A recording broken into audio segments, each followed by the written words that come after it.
Okay, I'm just going to show you how to pair a mobile to the Bluetooth audio system in this Volvo V60.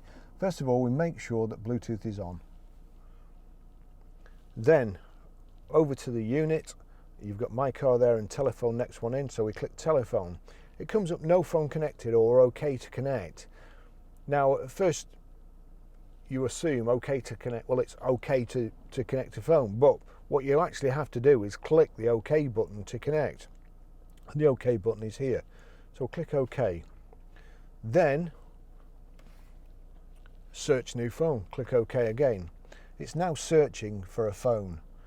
We'll just wait to see which it comes up on first.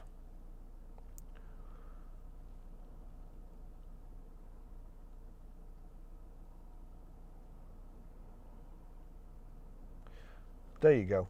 It's found my phone there. So I need to turn this down to Barry's iPhone and click OK, and then connect for phone. Click.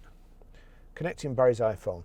Does the numeric passkey match with Barry's iPhone? 700 245, 700 245. Pair and click OK to confirm there. Do I want my contacts and favourites to sync? I don't, but you will. I won't be using the car again, but you will. So you click allow there. And that's it showing there, my V60 connected.